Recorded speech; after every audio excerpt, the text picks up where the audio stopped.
Welcome to It's Meseidy, honest conversations for freedom-minded women.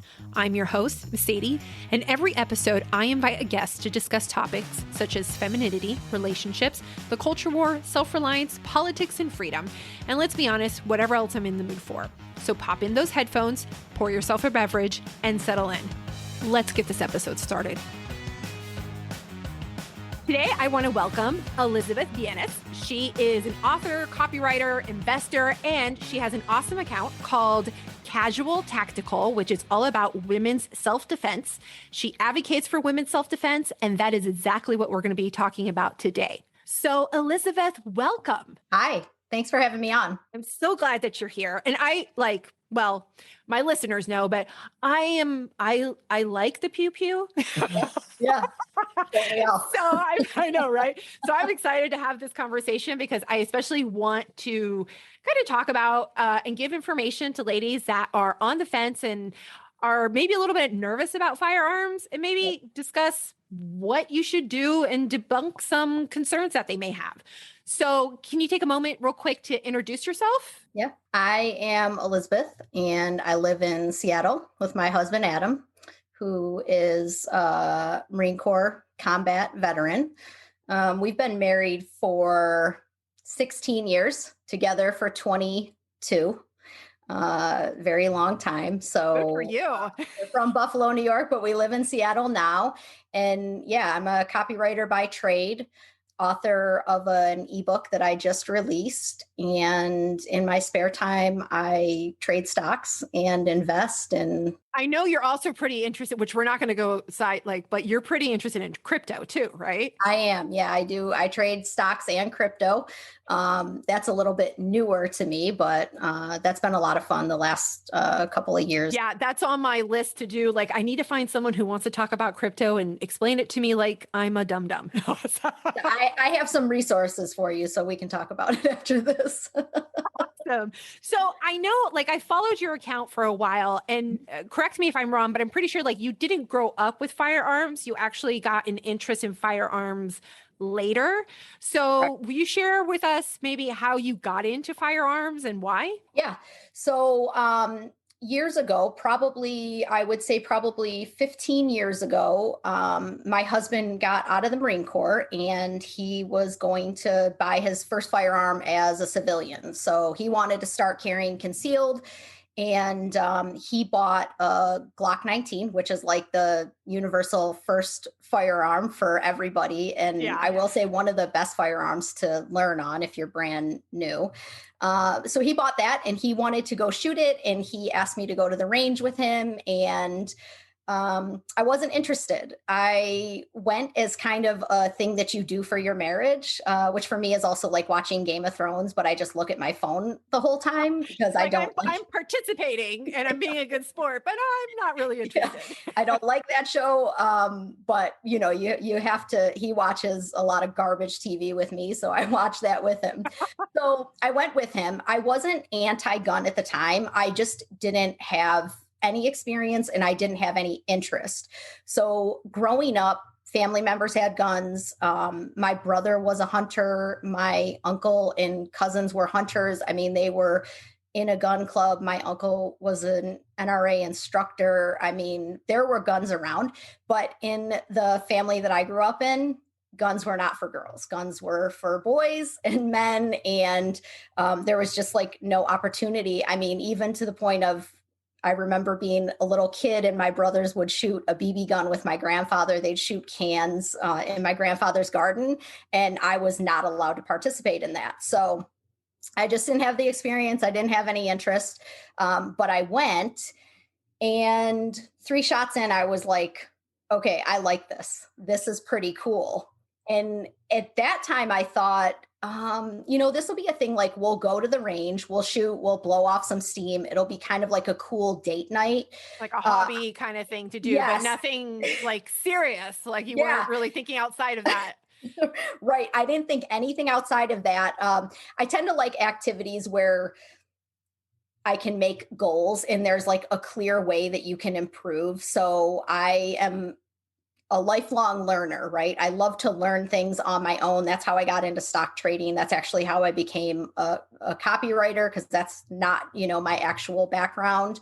So I thought, okay, this will be cool. And I will be able to figure out how to get better at this, right? Like there's metrics. Oh yeah, for sure. Like you literally have a target there that's telling you whether or not you're doing better. Exactly. So my brain went immediately there, but I never thought of buying my own gun. I never thought of carrying concealed. Again, wasn't against it. It just wasn't like on my radar. So when my husband started carrying, I naturally just started learning more about guns. And as he was learning more about pistols, I guess, right? Because he was in the Marine Corps. So he was really an expert on rifles and pistols. He knew enough to be dangerous. He knew his service pistol that he carried and stuff like that, but he started learning more. And as we were going to the range, the first thing that happened was the Glock 19 was a little bit too big for my hands, right? So I was having a It is little bit of a, I mean, for a pistol, for me, I mean, yeah, because I think my husband gave me a Glock 19 for the first time, and I was like, okay, right. but it was a Yeah. lot, like especially Yeah. for the first time. I was like, Yeah, it was like hard for me to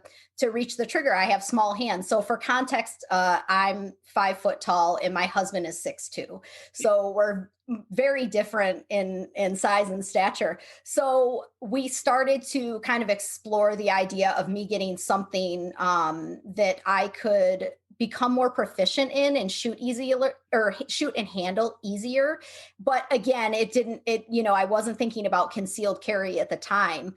So as I started to learn more about what he was doing and self-defense, and I really kind of became, at this time in my life, like I was done with college and getting into my career and stuff. So I feel like I really had time more to become aware of like the world and society, right? Because we all know that we go through those periods of time, whether you're a new mom or you're like going to college. yeah, you're just so busy with this one aspect of your Yeah. life, you can't Yeah. really like spend time Yeah. and energy Yep. in this other Yep. like hobby, essentially, is what you were looking at. It wasn't something that was foundational to your everyday life. You're just like on autopilot, so you're not really like kind of aware. So as I became kind of aware, I started realizing that there were a lot of situations that I was putting myself in, that I didn't necessarily feel safe, but I didn't know that there was an alternative to that, right? So I would go to work and I would get home from work and I would immediately change and go to the gym by myself at night. And it would in it the winter time, it would be pitch Yeah. dark, 7:30 or whatever, when I was going back to my car at the gym. And I happened to work out at a gym that was inside a mall. So the parking lot was enormous, right? There was no chance of getting there at like 6 o'clock at night and getting a close parking spot. I mean, you were walking forever. And I would go to work very early in the morning, and I would be in this little office in a downtown area, by myself when it was still dark out, nobody else there. So just things like that, I started realizing like this doesn't feel good. Maybe there's an alternative. Like maybe Yeah, there's, you started to feel like maybe there's something I could do, yep, and to have a little bit more control, as opposed to just feeling vulnerable and on the lookout. Because really, yeah, that's all you had, was maybe your situational awareness, which is a good exactly. thing, Yep. but it's it's also good to have another tool on top of that. Yeah. And I feel like I had the situational awareness like since a little kid, right? My grandfather was really into, kind of giving me little tips like don't park next to a van with a big sliding door when you're by yourself, like carry Good your tip. like, yeah, like not knowing that, carrying your keys between your fingers will destroy your hand. Like it's not going to hurt, a 6'2" man that's coming after me. But I think he was like in his own way trying to just get me to be aware of my surroundings. And my husband has always, been somebody who preached that too, right? Like keep your head on a swivel, like be aware, keep your head up. So I feel like I was always aware and always carried myself in a way where like people knew that I was interacting with them without interacting with them. But the reality of a situation for a lot of women, myself included, that my size, I feel like I'm very strong for my size. I have lifted weights for 25 years consistently, and I lift for strength, not for any type of looks. Aesthetic. Yeah. Yeah.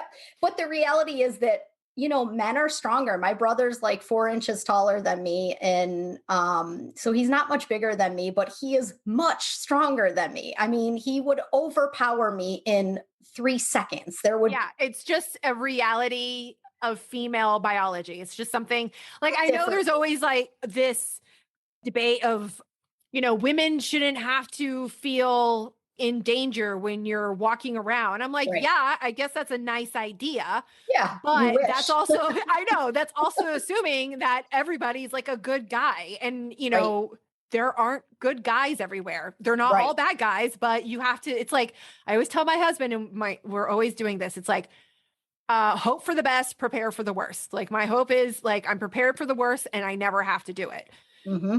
you know? Yep. And I think every woman has had at least one situation where maybe nothing tragic happened, but they felt like something wasn't right. And I would probably go so far to say is every woman I know has had maybe 100 of those situations. I mean, there's just a thing that about being in a woman's body that's hard for men to understand. I think that some men go above and beyond and they try to understand that, but it's just a fundamental difference of being in a woman's body and walking in a dark parking lot or being somewhere where you feel like you're being followed or somebody saying something to you that you do not want to interact with that person. So I think that is the difference, right? And that is the reason why, in my opinion, concealed carry is the best way to level that playing field. And I know that people won't agree with that, but the reality is that just men and women are built different. And if there is a man who wishes to cause me harm, and I am unarmed, I mean, he's probably going to be able to cause me harm very easily. Like Yeah. I will put up the fight of my life, but at the same time, there's just not much I can do against physical strength. He already has that Right. ability built into him. Yeah. And And a lot of you, men are taught to fight, right? Like a lot of men are taught to fight as kids because boys fight, or they go like my husband again was in the Marine Corps. He was taught to fight, like I wasn't. I don't there are women that are, like a lot of like really badass women, strong women, female fighters and everything like that. but that's the Um, exception. The default is that right. women aren't typically, They don't want to fight men though. no, for sure. Well, that's really interesting. And that's like a segue because, one of the things, obviously, I would assume as a person that promotes firearms and concealed carry, you are a fan of the Second Amendment. Oh yeah. I am a Second Amendment absolutist. I Yes. mean, again, people will listen to this and they will not agree with me, but I am a Second Amendment absolutist who believes in no gun laws at all. And I am totally there with you. And I want to touch on that because I find that really interesting because when people hear that, they're like, Yeah. what do you mean? Like none whatsoever? And I'm like, yeah, like None. none. And they're like, but, and I'm like, no, but we'll, we'll go We'll down get that. there. Yeah, we'll get there.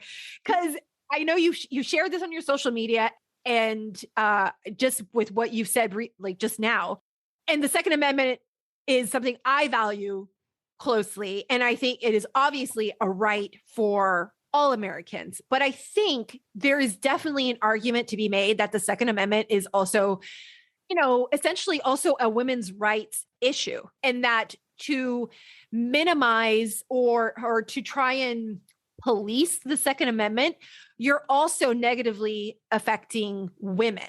Like, would you agree with that statement? And if so, like, 100%. why would you?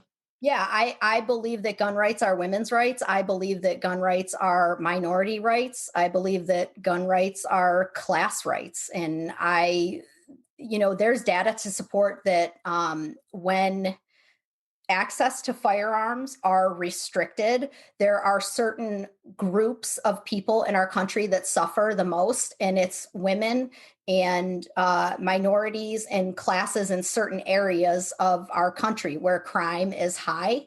So taking that stuff away hurts people who need desperately to defend themselves, right? It doesn't change anything about the amount of crime. In fact, the opposite would happen is if more people were armed in neighborhoods where there were a lot of crime, crime would come down, right? If more women were comfortable with firearms, they may not be taken advantage as often as they are. And the reality right now is that crimes against women, violent crime against women is rising. So in 2021, we're seeing that number go up, not go down. And that is tragic. And a lot of that has to do with lockdowns and all the stuff we've been experiencing the last couple of years, as does a lot of crime in certain areas of our country, right? Desperation and, things seem to be getting worse on that front.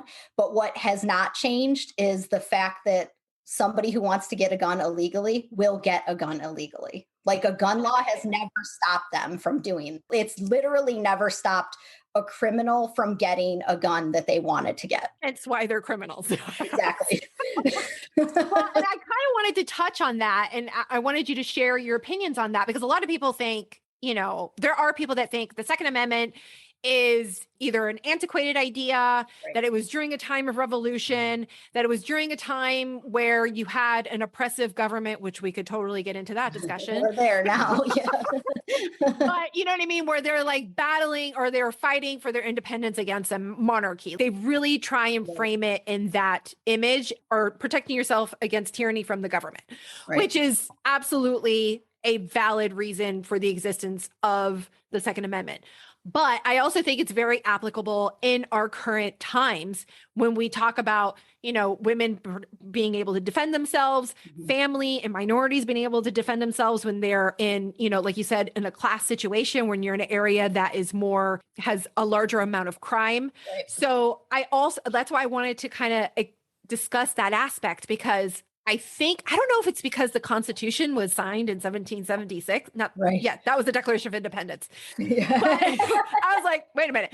But it's an old document is what they try to say. But you could argue that since we've had that document, there's maybe a reason why our government and not now, the past couple of years, but there's maybe a reason why our government treaded lightly the way that they did, where they don't do that in other countries where their citizens do not have access to firearms. Absolutely. And I'm a huge believer that history repeats itself, and anyone can go back and look at countries where the mass population was asked to give up their guns for the good of society and see what happened to them. And it wasn't good. And there are survivors of those situations that are telling Americans right now, absolutely do not give up your guns. I mean, even present day Australia, if you can't get food right now, if you're in a certain category of people, you can't go to the store. Yeah, you can't go to restaurants. You can't dine in restaurants. Yeah, you can't do that. I mean, I'll be honest, I live in Seattle, and right now, if you are not vaccinated, you cannot go to a restaurant. So it's just, history does repeat itself, whether people want to believe it or not, whether they feel that we're, so far away from a government that can do that to its citizens. I mean, they can argue that all they want. But there is definitely the argument to say that maybe what has happened since that document was signed is because, the government knows that its people are armed. And I think that's why it's kind of freaky that there's a contingent of people that are allowing themselves to be conditioned into thinking that they don't need them, right? And honestly, we have reached a point right now currently where we're dealing with mandates and restrictions and everything like that. And I firmly believe that if we didn't have that document and we weren't a pretty well-armed population, Yes. that we would definitely be in positions like Australia and New Zealand, and also what's happening in Austria and everything like that. And I really think that these two things, among others, but have put a break Mhm. on tyranny and things like that. Like you can't, like you can't come to now. I'm not going to say that it can't happen in the United States, but you Right. can't just come in here and be by decree do stuff because people will lose their freaking mind. You have to do it slowly. Yeah, we have Um, a huge amount of gun owners in the United States, whether people want to believe that or not. I mean, it's just true. And we have a huge amount of, we have a huge veteran population in our country, right, who have been trained to protect our freedoms, no matter who's coming for those freedoms. So it doesn't matter to them. I think, most of them could get to a certain point where their free will is being taken away or oppressed so heavily. So, I mean, there is a huge amount. And last year, the gun sales, 40% of gun sales were to women last and year. yeah, and that's exactly what I wanted to talk about too, because Huge. it is amazing. Like my husband was always interested in firearms. Right. And then once we got married, I slowly got interested in it. And I think I was very much like you. It wasn't now that my eyes are open and I'm much more aware, and I have been for the last, 5 to 6 years. It is much more an element of a value. You know what I mean? Where it's something that's much more ingrained in me as opposed to like this frivolous interest or hobby. Right. Which having a interest or hobby is a good start. You know what I mean? Yeah. But women in particular, and honestly, we can chalk this up to either how we're raised societally or if it's a biological thing. Like we're just not as confrontational. Women are not as risk taking. You know what I mean? Like Yep. a dude will jump off of virtually anything. A woman will Yeah. definitely. Men's life expectancy is much lower than women's. I mean, it's always been that way. And dudes just do dude stuff. And Yeah. that's And so we're kind of like assessing, is this really, really worth the risk? right. So I think that is part of the aspect of why firearms haven't been like isn't predominant thing in women's culture, you might argue. Yeah. But 2020 and everything that has happened, there was just chaos. There is no better word to say it, especially with riots. There is an uptick in crime. I think there's a lot more awareness about certain issues that have made women more open to firearms. Yep. So there has been a huge increase in women not only purchasing firearms, but I think there's even more women out there that maybe they haven't purchased, but are curious and are just kind of unsure. They're nervous about it. And so if you were to encounter a woman that's like, I'm kind of curious, but I'm scared, how would you tell them is a good way to get started and kind of calm some of those fears? Right. Yeah. So that's kind of weekly in my DMs on Instagram. Right. I think women prefer to communicate privately, right? Like we're doing on one or in small groups, whereas like the male gun accounts on Instagram and concealed carry accounts and stuff like that, you'll see far different interaction through the comments. Whereas women I find that women need to know everything about a subject before they jump into it. Not all women, but like that's how men and women differ. Like I feel like they need to know everything about it. And so if they can get some one-on-one time and ask questions, I also think there is a huge stigma in the female community about women who carry guns, which is why one of the reasons why I started my account. I just wanted to show people that I'm just like a regular person, right? Like I'm not a competition shooter. I A wasn't gun bunny, you're not, military. Yeah, yeah. like I'm not, I'm just a regular person who wants to be able to defend myself. So I take one extra step before I go to Target, but I go to Target and buy sweatshirts like everybody else, right? So it's no different. So the first thing that I will tell women is if they have no experience with guns, they need to get training and they need to take a little bit of time to find a class with an instructor that they will click with, because there are a lot of good instructors out there and there are a lot of bad instructors. And the gun industry is still, I would say, primarily a male dominated industry. Yeah. And there are still males that are kind of floating around the industry that treat teaching a woman different than they would treat teaching a man. Absolutely. I mean, you don't have to dance around it. There's Yeah. still, it is male dominant. Yeah. And then there are definitely some instructors, especially if you're in certain areas, that Mhm. are kind of chauvinistic in their Right. teaching. Like they Yeah. assume that the woman is either going to be more nervous or more scared or can't handle a firearm or not even honestly. Sometimes, like, I worked with one instructor one time, which I was like, dude, I'm not incompetent. I understand. Yeah. I think some of them still just believe that women shouldn't be there. Like this is not women's lane and they shouldn't be doing that. And to be perfectly honest, that's evidenced by the comment section on my Instagram and my DMs. There are still a lot of men that just don't, whatever happens in their brain when they see a woman doing something that they feel is like a guy thing, they just don't like it. So I think it's important. There are fantastic female instructors out there. There are fantastic male instructors out there. One thing I tell people is to kind of take a minute to decide if you're a person who would learn better one-on-one or in a group setting, right? Like I liken it to exercise.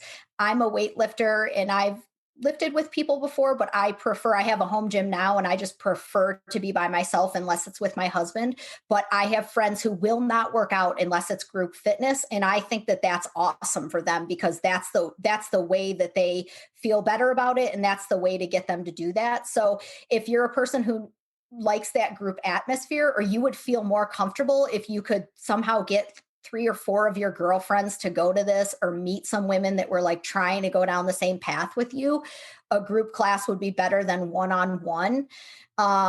So the training is the ultimate importance though.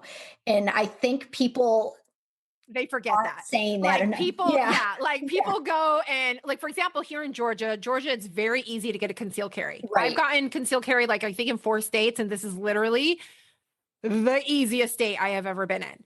I go down, I fill out a piece of paperwork, they do my thumbprint, and I get it in the mail, which is awesome. Yeah. But it's also, Surprisingly, that's how it is in Washington as well. So yeah. yeah. Well, and that's awesome because, but I practice with my firearm. You know what I mean? Right. Like, so I think a lot of people forget that when you got to, there's another step. Like, it's not just about getting your permit. It's not just about getting your firearm. Right. You have to practice and you have to train with it. Right. And it's So intimidating. It's intimidating to think I'm going to go to a class and learn how to shoot a gun and I've never even handled it. And so, it's also important to know that your first class you're probably not. I mean, a good instructor is not going to have you live fire in a first class. You're going to learn the safety and you're going to learn some ins and outs of the gun. But for me, honestly, the way that I got comfortable handling firearms, this sounds silly, but was handling firearms. So taking it apart, putting it back together, learning what exactly happens when I pull the trigger. So how functionally does that work? Now my husband's an engineer, so he was more than happy to happy. like give me this type of class and continue to do that. But I would even at the beginning videotape, like after I had instruction and stuff, I would video my husband doing things, right? Like racking around, clearing and stuff. So I could go back and, if I felt like nervous about doing something. So that was a huge thing for me, was to learn exactly how it worked in and out. And then I felt more comfortable handling it, which I think is probably the second biggest question I get is about negligent. I mean, people call it accidental discharges, but there's Yeah. no such thing as an accidental discharge. It's You always pulled the negligent. trigger. Right. And that's a good fear to have. I mean, that's a healthy fear to have because that is life threatening if Yes, not absolutely. Like addressed. every and not firearm, learned. treat it like it's loaded. Yeah, for sure. Yep. And then I think the biggest question I get from women who they know how to handle guns, they've had instruction, now they're wanting to carry, but they don't know how to get started on that journey and they're nervous about that. There are 2 questions that I get a lot, which are polar opposites. One is, do I have to change my wardrobe? The answer is Which no, is a but it might valid help. question as a woman because like it's, and I've had this discussion with some of my girlfriends because I have several girlfriends who carry, and it's always this debate of you have to change up how you carry because of your clothes, because we're not like dudes. We're not just Right. in button downs or polos with jeans and a belt on, you know? Yeah, and our bodies are different, like women's bodies are biologically different, and they carry weight, and women have babies and they have cycles every month that makes strapping a firearm to the front of your body not feel great for a lot of women, and they have postpartum and all of that, so all of that goes into it, aside from the fact that we just like to wear different. My husband wears the same thing every day, and he has one type of holster that he uses, and he has it for like all seven of his carry pistols. You know what I mean? He's just Yeah, got one I for each, do. and he's just totally cool with that, and I think that's awesome. So that's a big question that I get. And then women who are moms who have kids around, how do I carry and keep myself safe and keep my kids safe when they're toddlers and they're climbing They're all over me, climbing or on I'm you. still carrying them, or I'm getting them in and out of the car, and things like that. If you were to talk to women, because they're women or they're people, honestly, Mhm. that are like, well, why do I need a firearm? I can call the police. You know what I mean? Mhm. Or especially women, I don't feel like I need a firearm. My husband carries a firearm. Right. Like, what do you feel and what do you say to women, especially, but individuals in general, that delegate their safety to somebody else? Yeah. Well, I mean, I spend a lot of time with my husband. My husband works from home right now, and I've always worked from home. So we spend a lot of time together. We don't have kids, so we do have the luxury of time, and almost everything that we do is together, but not everything. I still have to leave the house at times when he's not there. Sometimes he has to go into his office and I'm home by myself. I travel a lot for work, and sometimes he travels for work. So delegating it to your spouse, is just, I mean, it's only a good idea if you're together all the time. I mean, I can't see any other reason why you would do that. And now that's me speaking as an experienced person, but that's the short answer, is just that you're not with them all the time, and you want to learn how to protect yourself in the instance that you have to protect yourself, right? So delegating it to somebody is saying that you're not going to learn it yourself, Well, and right? I also feel So like it's given up an essential, like you're kind of giving up power to someone else. right. And who knows? I mean, who knows what could happen? I mean, if we're both carrying, we both might have to. I have no idea what could happen, right? But I want to learn for myself, because this is hard to know until you do it, but there is a certain confidence that you get by being able to feeling like you can protect yourself. Now, I Absolutely. if I've never been in a situation where I have had to pull my weapon or do anything like that. I've never been in that situation. I don't believe people when they say that they will handle it a certain way. I don't know how I will handle it. I know how I train to handle it, and I know how I work on my mindset to handle it. But because I've never been there, I will never say that I know how to handle it. I will hope that I handle it in this way and continue to train and reinforce my mindset and things like that. But I don't think there's any way to really know. But despite that, there's a certain confidence that comes, and you start to get to live with less fear. People Yeah. think the opposite. People think that you carry because you're paranoid. Actually, the opposite. I felt much more, I wouldn't say paranoid, but I felt much more fearful. If I can think back to the days when I didn't carry, going somewhere, in a dark parking lot, or just being somewhere by myself I mean, these days, public bathrooms. I don't Well, even let me ask you this because I like to kind of prod a question because I agree with you. Like Mhm. I feel much more empowered, Yeah. maybe.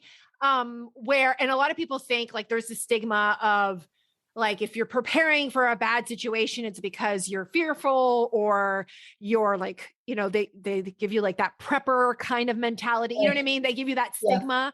Yep. And I can honestly say that when I carry, I feel like more confident and more secure. But then I wonder, does that give you maybe a false sense of security? Because some people will argue that just because you carry a firearm, maybe you feel better, but that doesn't necessarily mean that you are capable, or it's more likely that someone will dominate you or whatever and take the firearm from you and then turn it on you. Yeah. How do you respond to that? Yeah, that's an argument, and I can see both sides of it. I think number one, you have to know yourself and not listen to people who are trying to specifically argue against something that you're doing for the purpose of arguing, not for the purpose of understanding why you do it.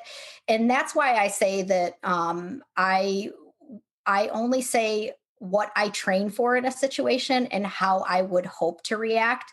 I recently had kind of a little interaction in my comment section where somebody who claims he was an instructor for years said, perfect practice makes perfect results. And I said, no, it doesn't. I said, anybody who's ever been in a gunfight will tell you that there is no perfect situation there. As much as they've practiced, as much as they feel capable, as much as they feel competent, as many right things that they did, there's no perfect situation if somebody is attacking you and you have to pull out your firearm. It's literally not perfect.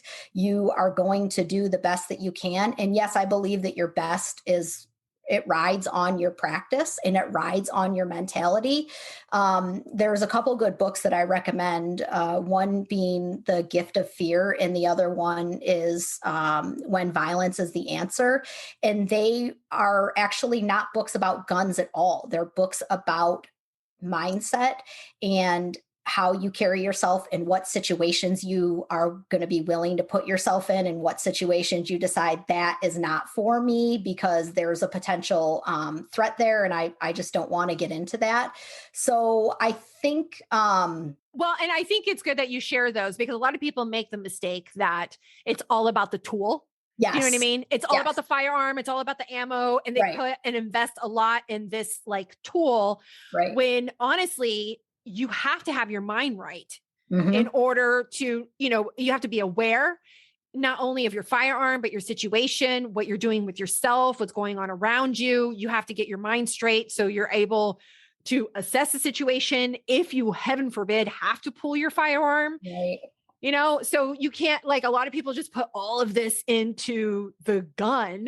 Yeah, if you have it and you don't have training, if you don't believe that you can defend yourself, if you don't believe that you're worth defending, which I think is a big thing for women, I've talked about this a lot because another fundamental difference between women and men is women are taught, maybe not directly, but they're taught by society that they are there to be nice and be polite and please somebody. So a guy is talking to you that you don't want him to talk to you. Well, you don't want to make him mad because what'll happen if you make him mad, right? So I think that a lot of women are nervous to defend themselves because they don't necessarily deep down, and I think they don't even realize this, that they're worth defending. Like I think men, if it comes to their life or somebody else, it's a split second decision, right? It's not a very long decision for them to make. I mean, typically the Right. typical Most man.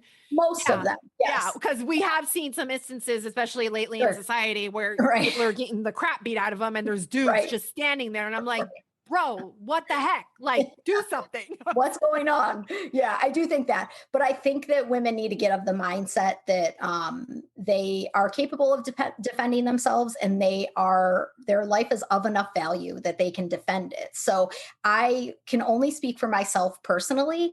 But if you come for me, I mean, I'm coming back for you. Now, I won't say that it will be me or you. Like, I don't know what the situation is going to be, but it will be a very fast decision that it's my life over yours if you're coming for me to take my life or to try to harm me. So once you get of that mindset, I believe that things change. I mean, for me, they changed. And because we teased this in the beginning of our conversation Mhm. and we're kind of coming towards the end. So I want to probe a little bit more because Second Amendment absolutists, no gun laws.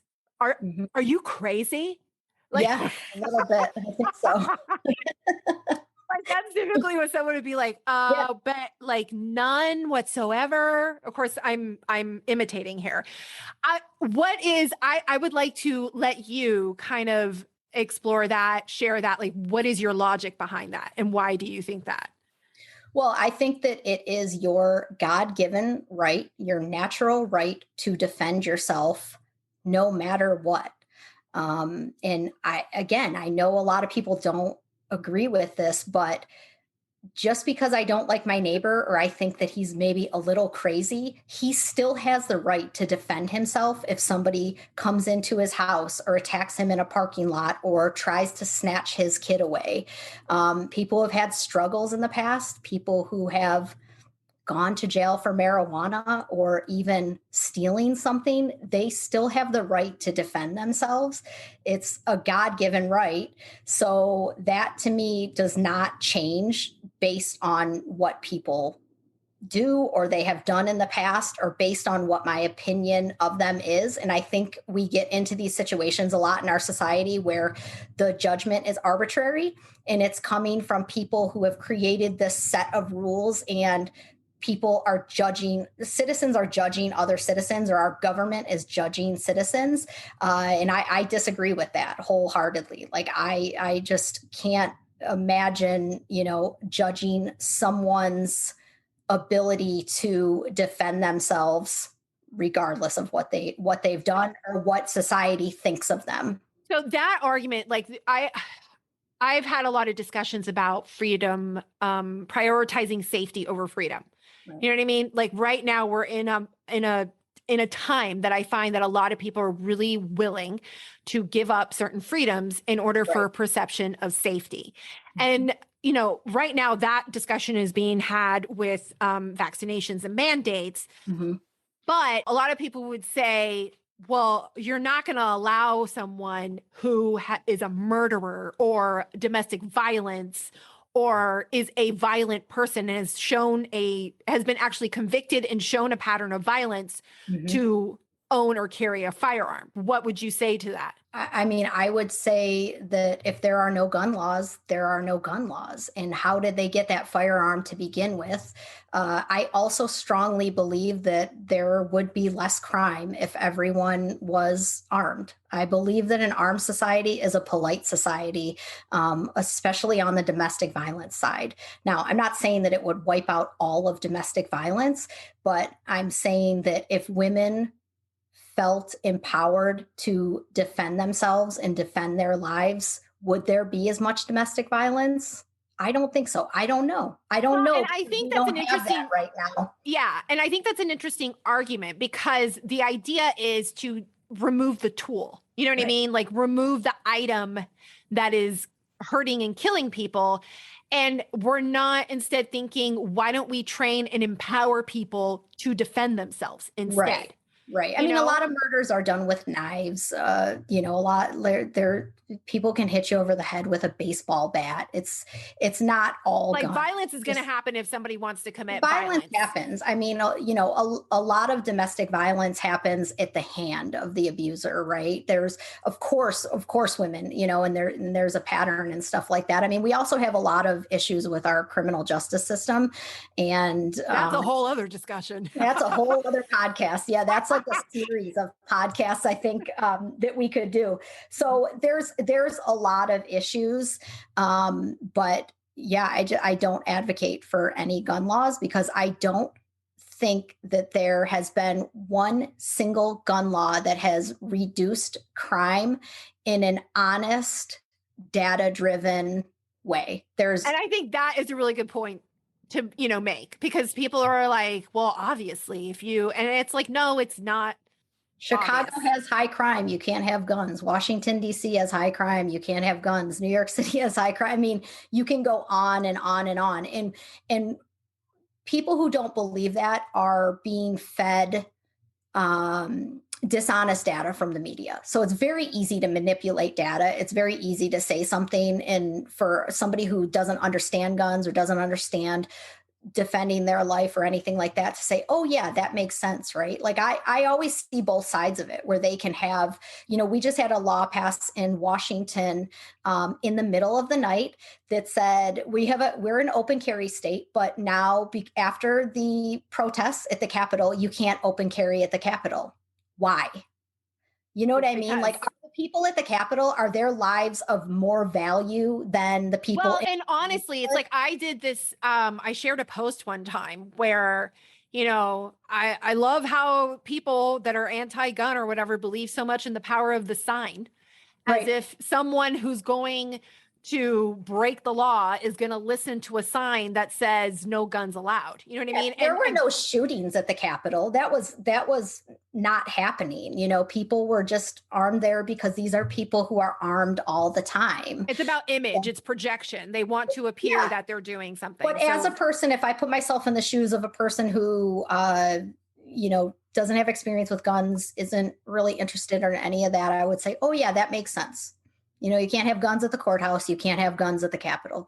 Or you can't open carry at the Capitol. That makes sense. So that's, I'm not convinced that's how stuff like that gets passed, especially in my state. But that is, I can definitely see both sides of it. There's a difference between like the layman that's seeing it from the outside and the people that are legislating. You know what I mean? Exactly. Like that's two completely different things. Yeah. And I've always said, like, everybody's like, but what about common sense gun laws? And I'm like, well, we already have to do background checks. There's already these certain kind of amount of restrictions and everything like that.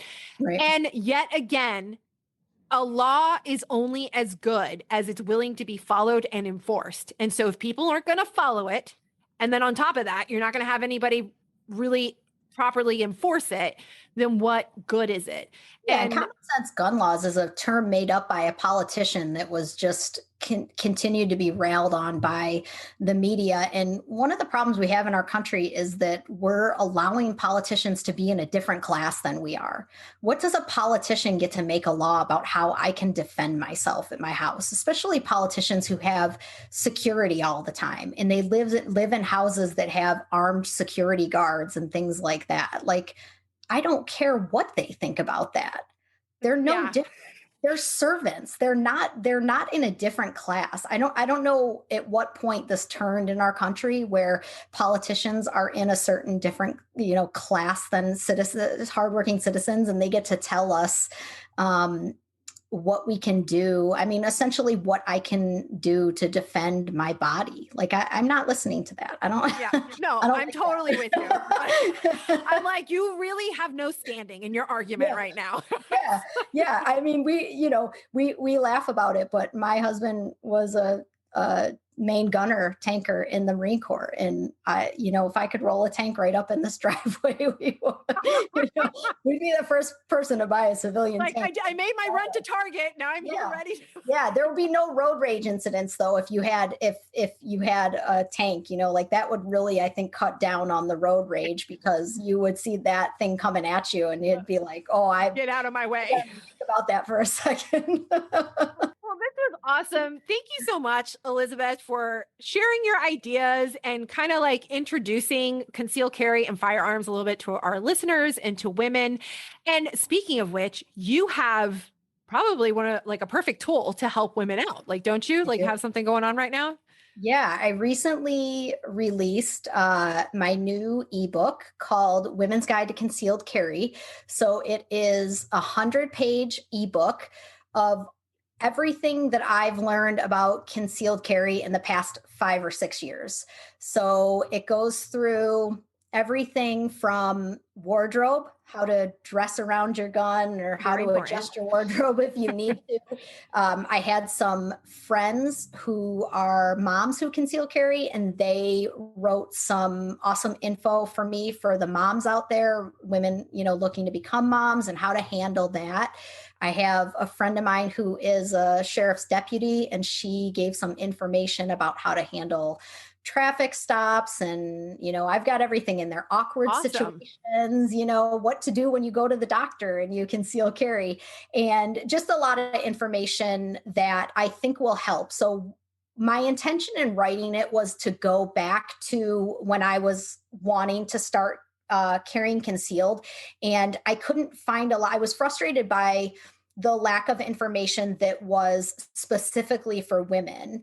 So I felt like I was just scrolling for hours and looking on YouTube and not really getting the answers to my questions. So I wanted to take all of those questions that I still get weekly on my Instagram account and, in my email. And I want to take everything that I've learned and just kind of put it into one resource so that the beginner or somebody who was carrying but not quite confident, or somebody who was carrying but wanted to learn a little bit more, they could just have this resource and just, jump to sections or read through it fully and hopefully get all their questions answered. Yeah, that's awesome, because especially if you do just a general Google search, you know what I mean? Or YouTube search or whatever, you get tons of information. There's like a ton of gun information out there. Yeah. But it's all from dudes, basically for dudes, and which is fine. And it was very informative, and I'm not knocking it because there's a ton of really great, solid information. But there is a little bit of aspect of information that is very specific for women, and that is much harder to come by. So I agree. I think women don't have time. Women don't have time to be like scrolling on YouTube all day, right? Like you don't want to have to like get the information from a guy and then make adjustments to try and make it, fit for yourself. Like we don't have time for that. Women are splitting their brains in like 15 different situations. For sure. For so sure. It's like, let's simplify this a little bit. So that ebook sounds like a great solution. Yeah. I'm going to definitely put a link in the show notes for you are on Instagram as Casual Tactical, correct? Casual and Tactical on Instagram. And then on Twitter, somebody already had my name. So it's casual_tactical. So I'll have links to both your Twitter and your Instagram so people can follow you, and a link to your ebook. If you want me, like I can directly also provide a link to your ebook where you guys, where people can find it, download it, and support this awesome lady in her evangelism of firearms and conceal carry for women. I'm going to put that in my bio. I like that description. That's good. Well, thanks so much, Elizabeth. This was a great conversation. Yeah. Thanks for having me. I appreciate it. Before you guys hit stop, hold on for a moment, because I got an announcement for you. I want to thank Elizabeth, not only of coming on and having this awesome conversation with me, but she is also giving all It's Meseidy podcast listeners a 25% discount off of her brand new ebook, Women's Guide to Conceal Carry. You will get 25% off with the code It's Meseidy, ITSMESEIDY. Link and details in the show notes. Also, my online women's community is open till the end of the year, December 30th. Libertas Sisters is an online community of women founded on the values of femininity, self-reliance, and freedom. Make sure you join the email list and you'll get a registration link along with a 15% off discount code. Thanks so much for listening to It's Meseidy, honest conversations for freedom-minded women. You can find the show notes for this episode at itsmeseidy.com. And if you're loving the podcast, I would be so honored if you would go ahead and hit that subscribe button and leave me a 5-star review. You can also connect with me on Instagram at itsmeseidy or join my email list. Until next time, stay free and stay honest.